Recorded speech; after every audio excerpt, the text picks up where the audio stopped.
Welcome to the show. I'm Mitch Goldberg. You're watching Be the Boss of Your Money. We're going to talk about what else? The markets, the economy. There are there are just so many things going on at once. It's hard for investors to really grasp everything, and everything is in flux. Everything is a moving target. Um, so we're going to talk about that, and I really want to point out things that that I really worry about, and some things that people are worried about, but I think will go away that you don't really need to worry about. And we're going to talk about how I want to explain things: scarcity versus abundance. So let's just roll a quick intro. We're going to have a nice show, a nice lively discussion. If you would join me in the discussion, hit me up in the comments with your questions. I would love to hear from you. It's the best part about doing this. And if you don't mind, give us a thumbs up while you're watching. It'll help spread the word, the good word about the good work we're doing here. Here we go.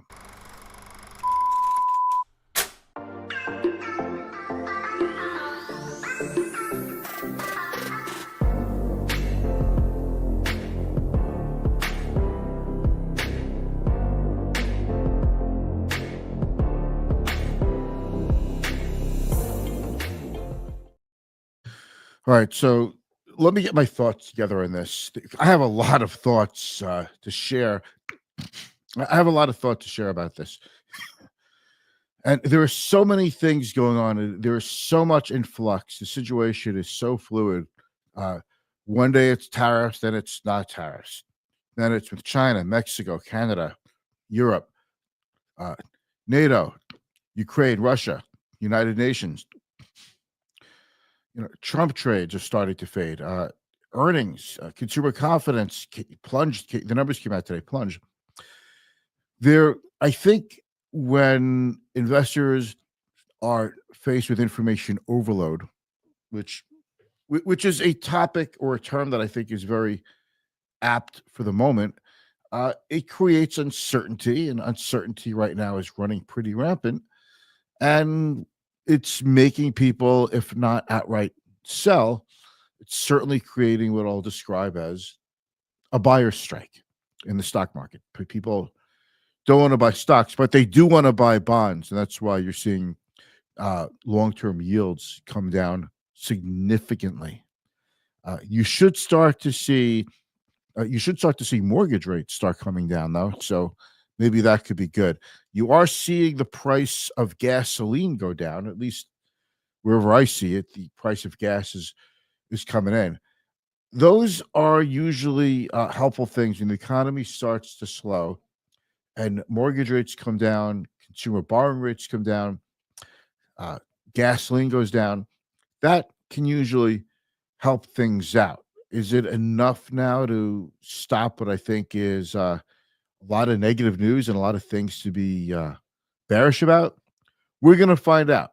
Ultimately, I'm not saying it could change how I invest for clients, but whether or not a client is in stocks, or if they're 80% stocks or 20% bonds or 90% stock, or 50% stock, 50% bonds, that type of asset allocation modeling, that's not really, to me, that's not really a factor of about whether I think the stock market is in good shape or going higher over the near term. That's more a fact of how I see it, how far a particular client is from actually needing their money, needing to sell their investments to pay for their daily living expenses. I mean, ultimately, you're saving for retirement because one day you're going to stop working, your income is going to stop coming in, and now you're going to have to look at your IRA and your brokerage accounts, and you're going to have to say, how much money do I have to take out of those accounts every year to pay for my annual expenses? That's an asset allocation. That's more like, well, the older you get, the closer you are to needing the money from your investments to convert your securities into cash. And the closer you are, the more conservative you have to get, but not to the point where you are completely conservative and out of the stock market completely, but it's a gradual glide path. Uh, some people are in their 70s and they're still making good money. They're still working. They own a business maybe, and Money's coming in. They might not even be working, but they have management taking care of the company, right? Some people are professionals, lawyers, or doctors. They're still working, and you know, if you have cash coming in and you are not that close to needing your investment money for your bills, then you could take a little bit more risk because your time horizon till you need the money is extended a little bit. Then there's also health factors. What is your health going to be like? Unfortunately, poor health means in some ways you're not going to live long enough to use up all your money, but in some ways it could mean you're going to have to go through a lot of money pretty early in your retirement for health expenses. All of these things are unique. Everybody's different, so we have to take all of these big picture items into view and get very granular in clients' accounts.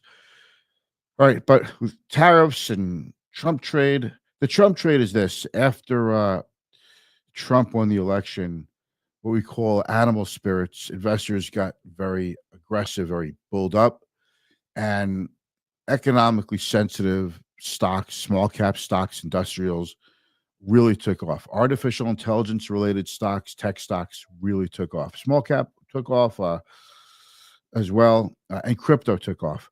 But those assets are really giving an awful lot of those gains back to the point where some of them are even lower than they were before the election. Some of them are lower than the inauguration on January 20th, which is only a month and not even a month and a week away. And some are, holding up okay. And investors are trying to pick and choose different sectors. Well, maybe now I'll run into healthcare. Maybe I'll run into utilities. Maybe I'll run into real estate. I think what a lot of investors do is they sell the sector that's down and they go into the sector that's doing well. And by the time they do that, they get whipsawed. And now the one they just went into goes down and the sector they just sold starts to recover.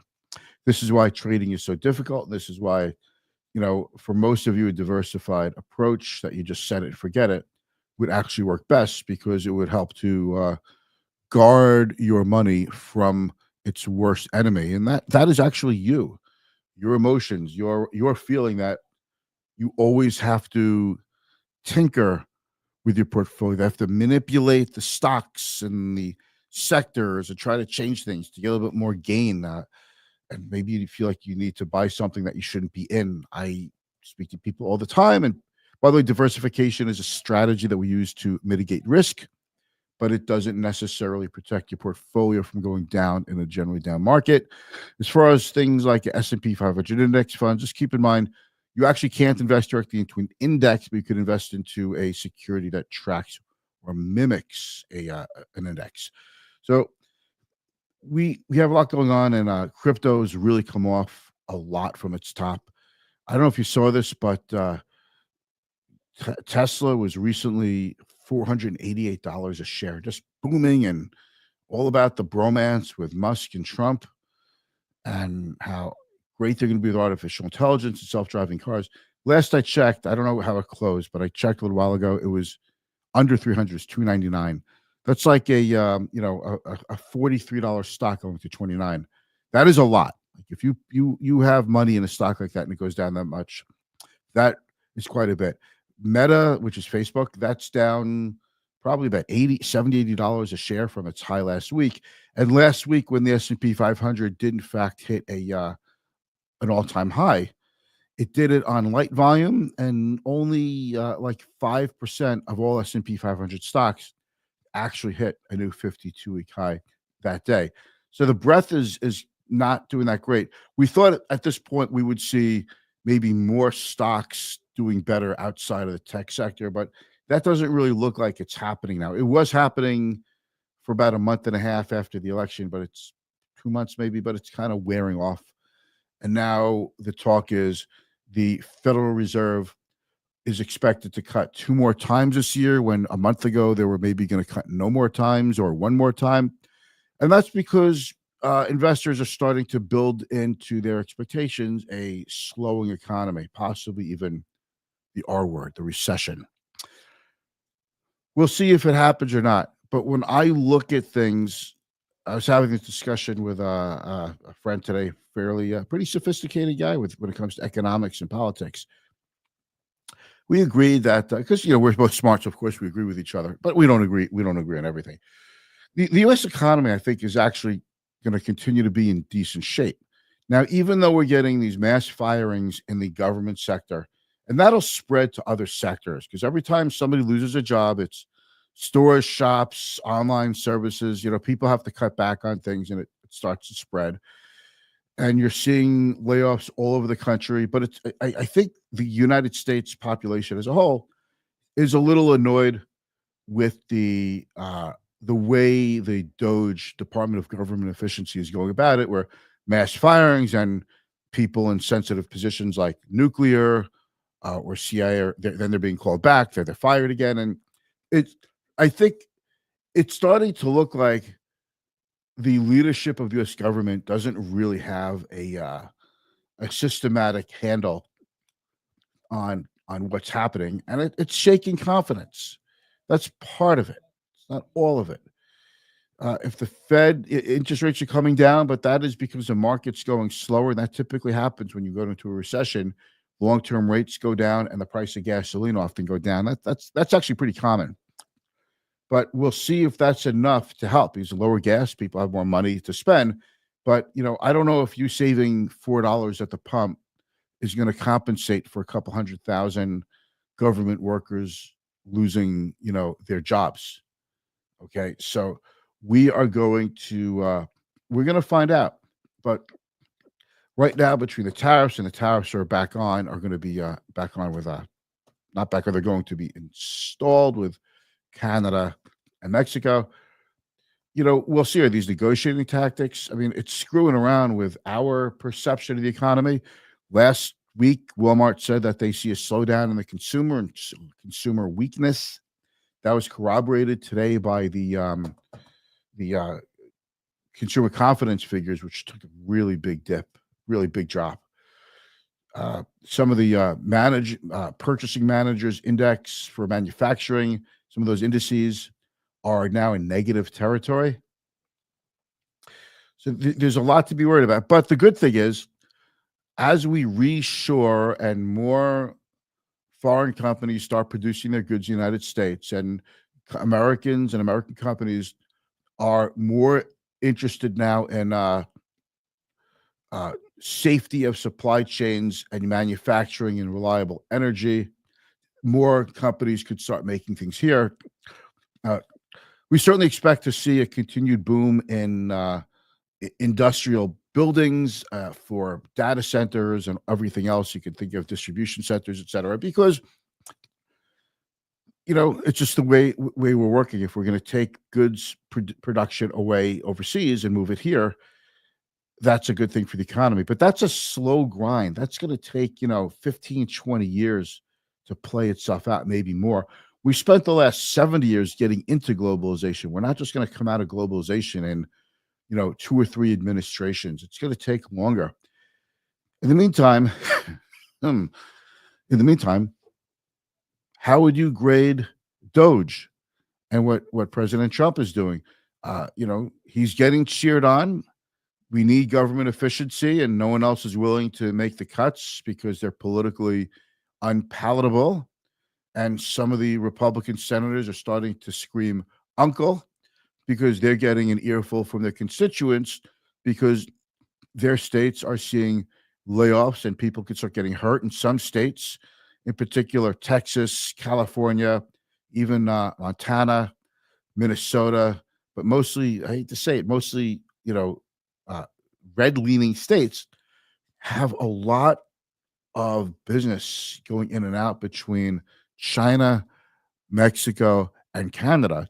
And senators from those states are starting to scream uncle, like it could plunge those states into localized recessions.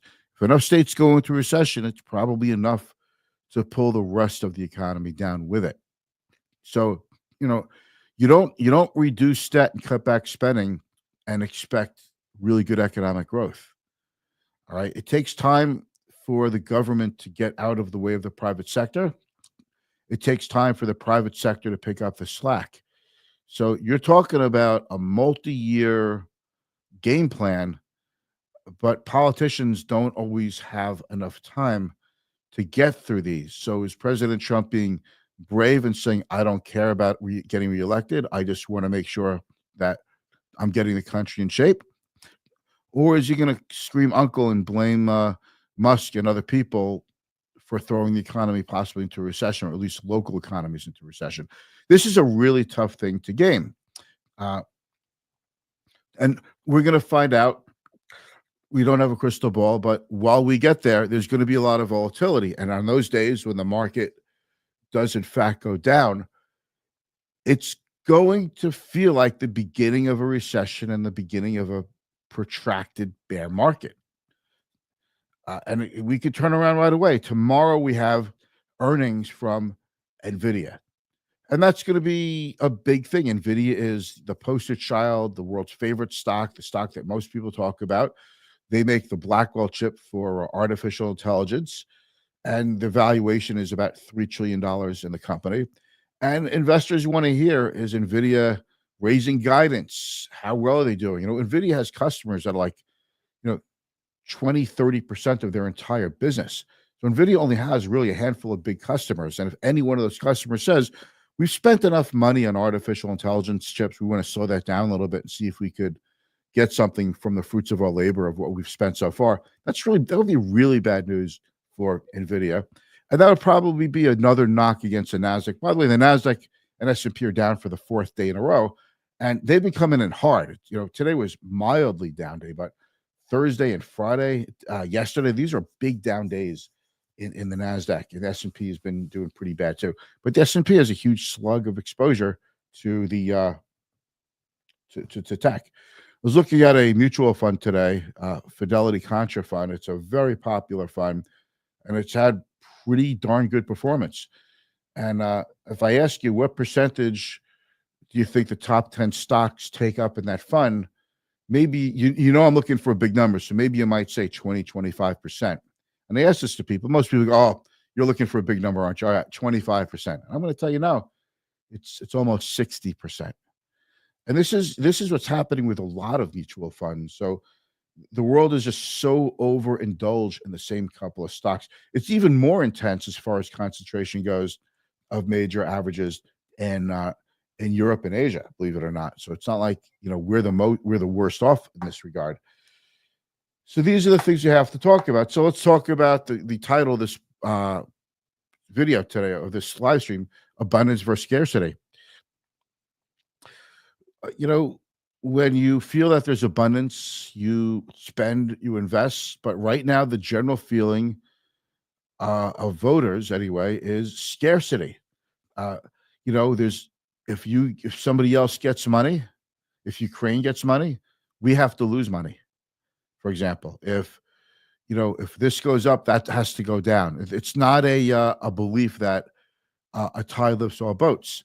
And when there's scarcity, people become tribal and they become protective of their turf. And this is not like a right thing or a left thing. This is everybody. I mean, Democratic senators are hooting and hollering about the cuts and what these cuts are going to mean and how it's going to change life for their constituents also. Because if you're taking money out of the system by cutting government spending, if you're doing that, somebody is going to feel it. Somebody has to be on the losing end of that deal. And when, we have $36 trillion of debt, I can understand why people feel that we should not be spending money on foreign aid and overseas ventures, because we have, homeless people and problems here that need to be dealt. And these problems cost a lot of money. And every time you spend money somewhere else, we're losing money here. And if I'm a taxpayer, I want my taxes to go here. I want them right here. I could understand that. And I think whether you're left or right, I think you have to understand that argument. And I also think you have to understand the argument that, what kind of peace dividend or dividend in some way do we get for being generous, for stopping Putin, for winning, helping Ukraine win. There's a dividend for that that's positive, but there's a cost. And I think people have made up their minds. The cost is greater than the gain, or the gain is greater than the cost. That's just one example. A lot of people are starting to turn very sour on Doge, Department of Government Efficiency, but a lot of people are cheering it on also. And it's really, when you get into government efficiency, you're saying there's a scarcity of money, too much debt, not enough resources. That's a very it's a painful position to be, and but it makes a lot of sense, and it's really hard to think otherwise. So I'm doing my best to see both sides of it. Ultimately, I'm not making decisions, investment decisions, and guiding my clients financially with planning and advice.